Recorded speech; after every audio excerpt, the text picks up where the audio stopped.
everybody. My name is Eric Hopkins, and this is my good buddy Brandon, and we are back here tonight to do a episode of Mike's Wrestling Fun Facts and Trivia here on the channel.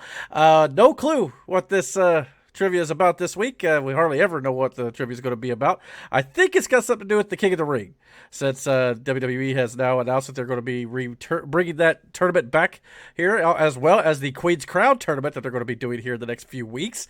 But if you're finding this for the very first time, please click that like and subscribe button, and don't forget to hit the notification bell so you get all the notifications about when we put up new content right here on this channel. So with that being said, let's jump right into the trivia here real quick. We'll see what Mike's got here on his video, and we'll see what we can come up with. Here we go.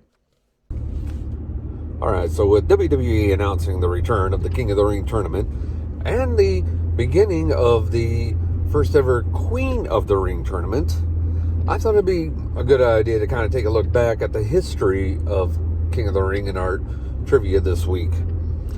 Now, you may not know this, but the King of the Ring, as many of you might remember, the pay-per-views started in 1993, but there were actually King of the Ring tournaments in the mid-80s at house shows.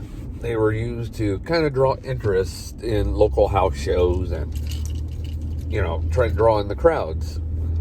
So, with that being said, we're not going to dive into those, at least not right now. And hint, guys, you might want to do some studying. So, the King of the Ring, as we said, began its pay-per-view run in 1993. Of course, the first King of the Ring was Bret the Hitman Hart. Now, if you remember, he had to win 3 matches that night to become the King of the Ring. The question I'm going to pose to you is this. Out of these 4 names, who was not one of the people he defeated to win the King of the Ring that night? Your choices are Razor Ramon, Ted DiBiase, Bam Bam Bigelow, and Mr. Perfect. Hope you all are having yourselves a wonderful week. If you've not yet done it, please hit like, please hit subscribe, and hit that little notification bell so that you can be informed of when new content is put up on the page. You all have yourselves a great week, and I look forward to seeing you all again next time. Boy, I tell you, he's getting better and better at plugging the channel, almost as good as me at this point. He's got that down pat. Swear to God. Yeah, I'll tell you. He does this shit to torture me. Well, I mean, it's better than it being like, just softballs, so that's for sure. But the 1993 King of the Ring, to be honest, I don't remember it as well as I remember Stone Cold Steve Austin's, obviously. I think most people, I think most people kind of associate him. I mean, there's a lot of good, kings over the years, especially those who won the King of the Ring tournament. It seems like the tournament for me, though, over the last, I don't know, few times they've done it, just doesn't seem to have the same meaning as it used to. A lot of that's due to the fact that, sometimes the king gimmick, like in Baron Corbin's case, I thought went a little too long. It just kind of lost its luster. But I mean, King Booker, and all that sort of thing way back in the day. So the question was, of the 3 men he had to beat that night, Bret the Hitman Hart that was, to win the first inaugural King of the Ring tournament, who did he not beat? Razor Ramon, Ted DiBiase, Bam Bam Bigelow, or Mr. Perfect? So I'm assuming the other 3 he did beat.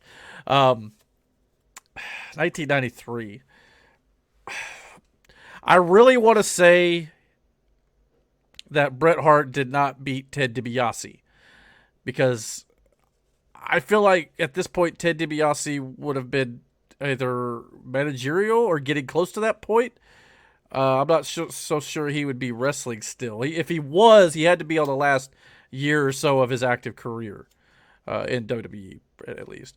I don't think he ever wrestled in WCW, really. But, yeah, Razor was coming up around that time. Bam Bam I know was in the company at that point. And Mr. Perfect, he was there after he retired Ric Flair that year. So it makes some sense. Or retired Ric Flair for WWF.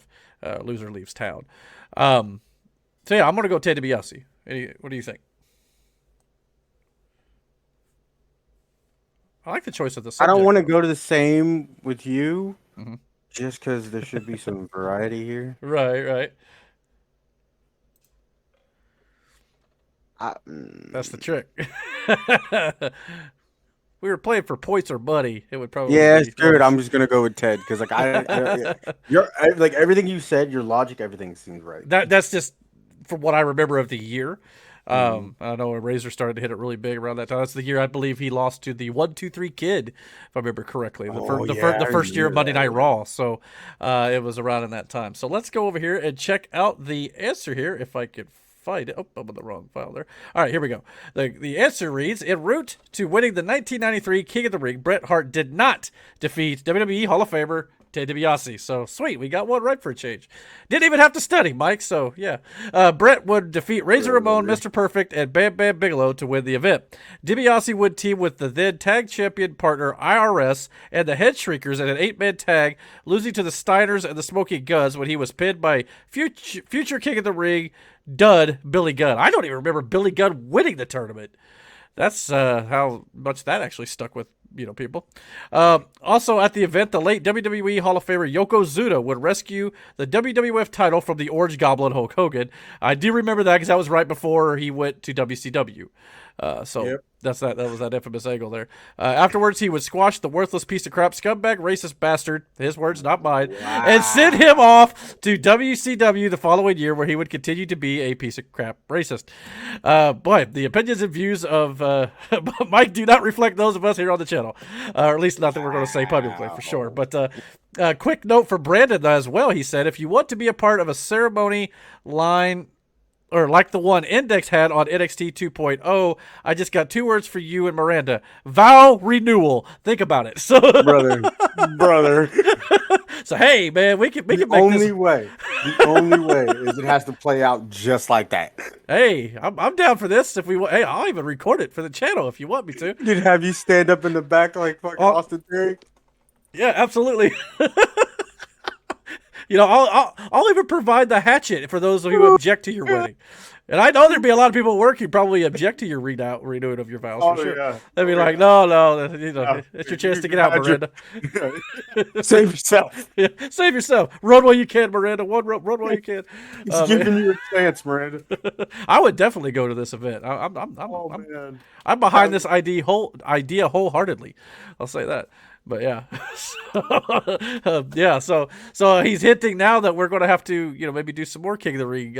Oh my God. Yeah, so we'll have to maybe study up a little bit. Like you said, I need to go back and listen to his question again, see exactly what he meant or which part he meant to study up on. So maybe I'll hint, he said. So maybe we'll be doing that here and look forward to that here on the channel as well. But for now, that'll do it for this week's edition of Mike's Wrestling Fun Facts and Trivia. What did you guys think? Did you guys know the answer to this 1993 question about who Bret Hart had to defeat? I mean, there probably are some who do. My memory is fuzzy. I've slept since then, unfortunately. Or fortunately, I actually like sleep. But anyhow, all right, until next week, guys, if you're finding this for the very first time, please click that like and subscribe button, and don't forget to hit that notification bell so you get all the notifications about when I put up new content right here on this channel. And until next week's trivia, guys, take care.